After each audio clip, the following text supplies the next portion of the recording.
पूर्व प्रधानमंत्री जी के आज शताब्दी जयंती मनाया जा रहा है। इस अवसर पर सभी लोग उपस्थित हैं। क्या कहना चाहेंगे? पूर्व प्रधानमंत्री स्वर्गीय चंद्रशेखर जी के बारे में जिला क्या, प्रदेश क्या, पूरा देश, पूरा विश्व सब लोग जानते हैं। इन्होंने राजनीति एक युवा तुर्क के रूप में किया और अकेले दम पे पूरे भारत की राजनीति में छाए रहे और 9 बार लोकसभा का चुनाव जीता इन्होंने बलिया से। बलिया के लिए तो बहुत ही गर्व की बात है। हम लोग कहीं बाहर भी जाते हैं, कहीं भी किसी जगह परिचय देने की ज़रूरत नहीं पड़ती, तो लोग बता देते हैं कि चंद्रशेखर जी वाले बलिया से हैं आप। तो हम लोग के लिए तो बहुत ही गर्व की बात है। और आज हर साल और आज भी हर दल और हर विचार से ऊपर उठ करके हम लोग चंद्रशेखर जी की जयंती मनाते हैं। युवा तुर्क और कई उपाधियाँ उनको दी गई थी, तो क्या कारण है कि उनके विचारों का बहुत लोग आत्मसात नहीं कर पाते हैं? क्या कारण है आज के परिवेश में?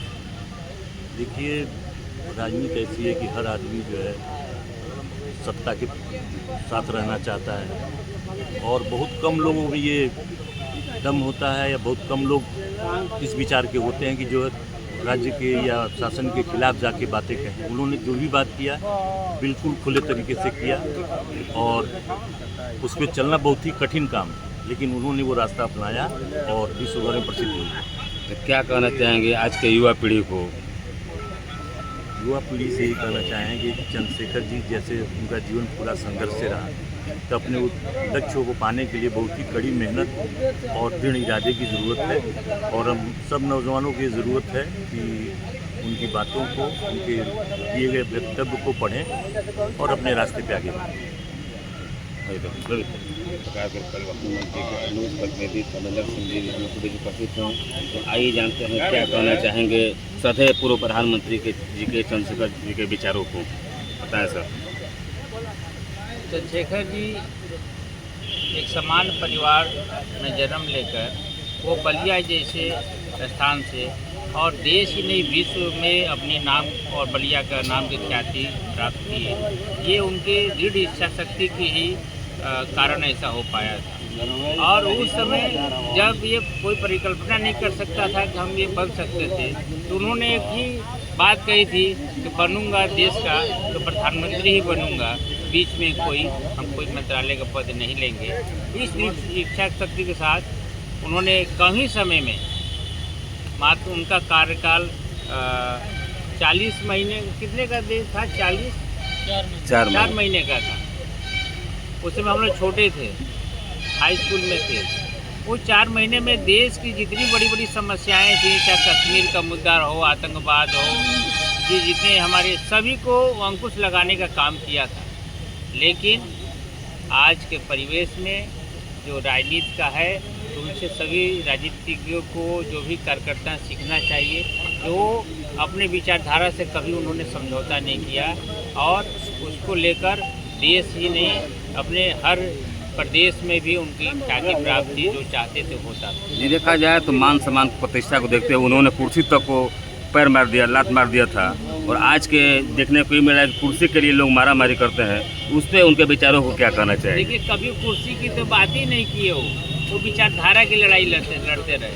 आप जिस दल में भी अगर लगे कि नहीं ये अनुचित कार्य हो रहा है, जिस दल में वो काम करते थे लगता था कि अनुचित होता था, तो खड़े होकर उसका प्रतिकार भी करते थे कि नहीं भाई ये गलत हो रहा है, ये बर्दाश्त के बाहर है, इसको आप ठीक करिए। इसको लोग मानते थे कि चंद्रशेखर जी बोल रहे हैं तो उचित बोल रहे हैं, सत्य बोल रहे हैं, और उसको लोग चाहे पक्ष हो विपक्ष हो सारे लोग उस बातों को मानते थे। और क्या कहना चाहेंगे आज के आयोजन समिति को, जो आज के आयोजन किया गया है उनके द्वारा? देखिए, सब लोग बधाई के पात्र हैं कि इस तरह का भव्य कार्यक्रम, ऐसे तो देश के कई कोनों में कई जगह जन्म जयंती मनाई जा रही है। दिल्ली में भी भव्य कार्यक्रम हो रहा है, लखनऊ में भी कार्यक्रम हो रहा है, मऊ में भी कार्यक्रम हो रहा है, लेकिन इसी क्रम में आज बलिया में भी एक कार्यक्रम हो रहा है। इसलिए आयोजन समिति को इसके लिए बहुत ही बधाई है, शुभकामना भी है, आगे अच्छा ऐसा कार्यक्रम होता रहे।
हाँ